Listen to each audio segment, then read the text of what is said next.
Shine परिवार के आप सभी कस्टमर, सभी एसोसिएट, आप सभी को Rashid Naseem, chairman shine group का प्यार भरा नमस्कार।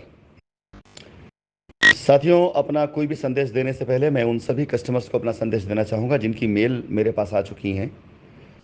आप सभी लोग निश्चिंत रहें। आप सभी लोगों के जो भी पेमेंट्स हैं, जो भी आपके क्लेम हैं, पोजीशन से संबंधित हो चाहे पैसे संबंधित हो, हर चीज़ की रिपोर्ट तैयार की जा रही है। और उस रिपोर्ट में पाई जाने वाली अगर कोई त्रुटि है, कोई कमियां हैं, तो उसे भी मेंशन कर लिया जा रहा है। आप बिल्कुल निश्चिंत रहें। अगर कोई कमी भी है तो उस कमी को हम सही करेंगे। इस उद्देश्य के साथ में मैं आप सभी से वादा करता हूं कि शाइन परिवार में, शाइन परिवार के नाम पर किया गया आपका कोई भी निवेश, वो कैसे भी किसी भी रूप में हो, आपको कभी निराश नहीं करेगा, आप कभी उससे हताश नहीं होंगे। और हम आपसे वादा करते हैं कि आप सभी लोग अगर लीगल में नहीं गए हैं तो आप अपने आप को बहुत ही ज़्यादा सुरक्षित और खुशकिस्मत उस दिन मानेंगे जिस दिन कंपनी आपके सारे क्लेम को सेटल कर चुकी होगी व्यक्तिगत तौर पे, अगर आप कंपनी के साथ डायरेक्टली इन मामलों को करना चाहते हैं।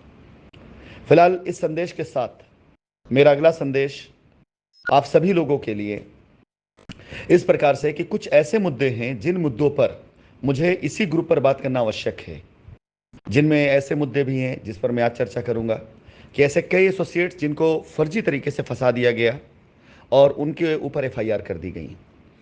उन एसोसिएट्स को बचाना, सुरक्षित रखना, उन एसोसिएट्स के लिए कंपनी की तरफ से क्या उनको मदद दी जा सकती है जिन्होंने अपने जीवन के बड़े महत्वपूर्ण समय शाइन परिवार को दिए पहले, और उसके बाद उसी वजह से उनके जीवन के अंदर ऐसे कुछ पल आए जिसकी वजह से उनके घर परिवार की स्थिति डामाडोल हुई। ऐसे एसोसिएट्स को सबसे पहले लीगल प्रोटेक्शन क्या है और कैसे उनको लीगली सुरक्षित किया जा सकता है, कंपनी उस पर कार्य करेगी। उसी क्रम में मैं आज अपनी शुरुआत करने जा रहा हूं। मैं अपने खुद के तजुर्बे के आधार पर यह बात कहने जा रहा हूं और साथ ही साथ लीगल टीम से ली गई राय के आधार पर बात कहने जा रहा हूं, और इसके अलावा एक दो और एसोसिएट के द्वारा दिए गए उनके एक्सपीरियंस, उनके फीडबैक के आधार पर बात कहने जा रहा हूं। आप सभी एसोसिएट्स किसी भी प्रदेश से हों, किसी भी जिले से हों, यदि आपके ऊपर किसी भी प्रकार से कहीं से भी कोई एफआईआर की गई और उन एफआईआरों का मंशा किसी भी तौर से चाहे जैसे भी रहा हो, अगर आपको फंसाने के लिए किया गया, यानी कस्टमर ने अपने पैसे कंपनी के बैंक अकाउंट में दिए हैं, ध्यान रखिएगा, मैं बात सिर्फ उन कस्टमर्स की कर रहा हूं जिनके पैसे बैंक अकाउंट में आए हैं कंपनी के, और बिला वजह सिर्फ आपको उसमें उलझा दिया गया, आपका नाम फंसा दिया गया है और आपको इसमें उलझा करके आपके खिलाफ एफआईआर करा दी गई है। और ये बातें भी मैं कर रहा हूं उन लोगों के लिए, उन एफआईआरों पर जो एफआईआर या जो भी चीज़ें 2019 से पहले के किए गए किसी कार्य के लिए हैं। शाइन परिवार की ज़मीनों पर डेवलपमेंट चार्ज की लूट के नाम पर किए गए ऐसे किसी उसके लिए अभी मैं इस पे बात नहीं कर रहा हूं।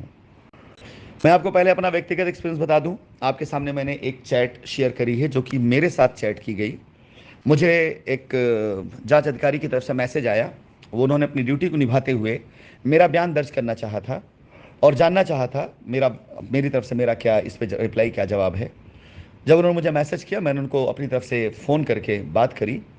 तो मैंने उनको जब सूचित किया कि हाईकोर्ट का आदेश आ चुका है, आप अपने जो भी आपके सामने बैठे हुए हैं हमारे क्लाइंट हैं, उन्हें आप ये निवेदन करें कि वो जा करके अपना क्लेम, जिस आधार पर आपका क्लेम है, उसे जा करके पूरे डॉक्यूमेंट के साथ में सबमिट करें।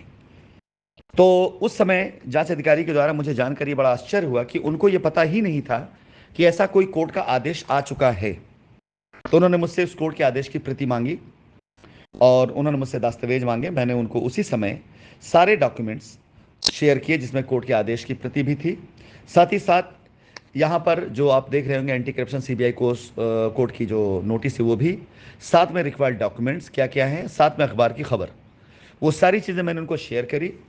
और उसके बाद फिर से मैंने उनसे बात करी और मैंने उनसे कहा कि उनको कहिए कि इस एफआईआर की कॉपी और इसके साथ साथ जो भी उन्होंने लीगल एक्शन लिया है उस पर जाकर जो उसके प्रोसेस हैं, मैं उनको बताया कि इस केस को सीधे तौर से जाकर के वो क्लेम करें और अपना क्लेम वहां पर सबमिट करें।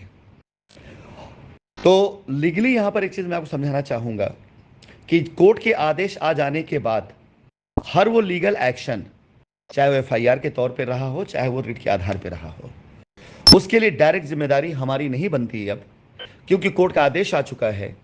तो हम लीगली स्वतंत्र हैं इस बात को कहने के लिए कि ये आदेश का पालन करते हुए कस्टमर्स को अब किसी भी थाना, किसी भी अदर्स कोर्ट कचहरी की पैरवी या चक्कर लगाने की जगह सीधे तौर से जाकर अपना क्लेम वहां पर देना चाहिए।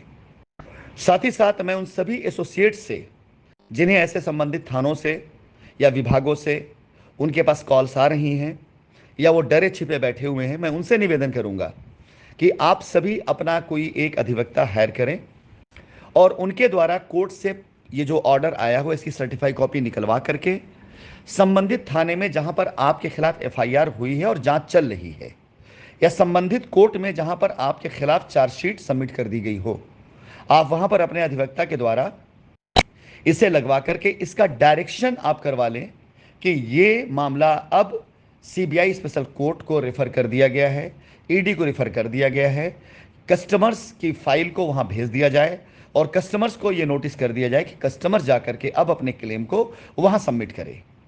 किसी भी पुलिस स्टेशन या किसी भी अन्य निचली अदालत में पैरवी करने की जगह पर सबसे अच्छी और उचित जगह है कि कोर्ट के आदेशानुसार जिस न्यायालय में आपका डॉक्यूमेंट सबमिट होना है, जिस विभाग में डॉक्यूमेंट सबमिट होना है, आप वहां जाकर अपना डॉक्यूमेंट सबमिट करें। इसके आधार पर हमारे वो सभी एसोसिएट सुरक्षित हो जाएंगे जिनके ऊपर ये एफआईआरें हुई हैं। इसके आगे की लीगल प्रक्रियाएं जो भी होंगी मैं आपके साथ व्यक्तिगत तौर से बात करूंगा। आप मुझे मैसेज करिएगा, मैं मौजूद हूं। अभी अगले 2 घंटे तक मैं इसी नंबर पर मौजूद हूं।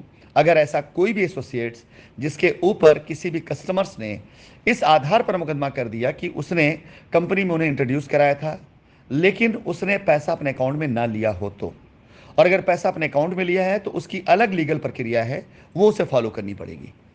लीगली आप सभी लोगों को मैं सुरक्षित करना चाहता हूं। लीगली आप सभी लोगों को मैं चाहता हूं कि आप लोग स्वतंत्र हो जाएं, और यदि ऐसा कुछ आपके साथ हुआ है तो आप मुझे मैसेज करें, एफआईआर की कॉपी मुझे मैसेज करें, मैं आपसे बात भी करूंगा। अगले 2 घंटे तक मैं मौजूद हूं इसी नंबर पर, आप मुझे व्हाट्सअप करें। हो सकता है बहुत से ऐसे लोगों के मैसेज आने लग जाए जो मुझसे बात करना चाहते हैं जिनका संबंध इन एफआईआरों से ना हो। मैं उनसे क्षमा चाहूंगा कि मैं हर तरह की चीज़ों पर आपसे बात करूंगा। 1 अगस्त तक मैं आप सभी लोगों की सारी चीज़ें जो अभी तक आपने मेल करी हैं उन पर अपना समय दे रखा है पूरी तरीके से। वो करने के बाद लगातार मेरा अभियान शुरू होगा ऐसे लोगों के लिए, कस्टमर्स के लिए जो समझ नहीं पा रहे उन्हें क्या करना चाहिए, ऐसे एसोसिएट्स के लिए जिनको समझ नहीं आ रहा उन्हें क्या करना चाहिए, ऐसे एसोसिएट जो लीगली कहीं फंसे हुए हैं। मैं निवेदन करूंगा आप सभी लोगों से, बिल्कुल निश्चिंत रहें। मैं पूरी कंपनी की व्यवस्थाओं के साथ एक्टिव हो चुका हूं। मैं अपने किसी भी जायज़ कस्टमर को निराश नहीं होने दूंगा, अपने किसी भी वफादार एसोसिएट्स को फंसने नहीं दूंगा, और अगर कहीं कोई आवश्यकता पड़ जाए तो लीगल जो मदद हो सकेगी वो करने के लिए मैं हमेशा तत्पर रहूंगा। फिलहाल अभी आप लोग इन्हीं बातों का पालन करें। आप में से जो एसोसिएट जिनके ऊपर एफआईआर कराई गई हों वो अपना नंबर और अपनी एफआईआर कॉपी मुझे भेजें, और जो कुछ भी उनके साथ हुआ है उस घटना को एक बहुत छोटी सी क्लिप में रिकॉर्ड करके डालें मुझे इसी नंबर पर। मैं उसे सुनने के बाद उसके आधार पर मैं आपसे बात करूंगा, और बात करने के बाद जो उसके रास्ते निकाला जाएगा। बहुत बहुत धन्यवाद।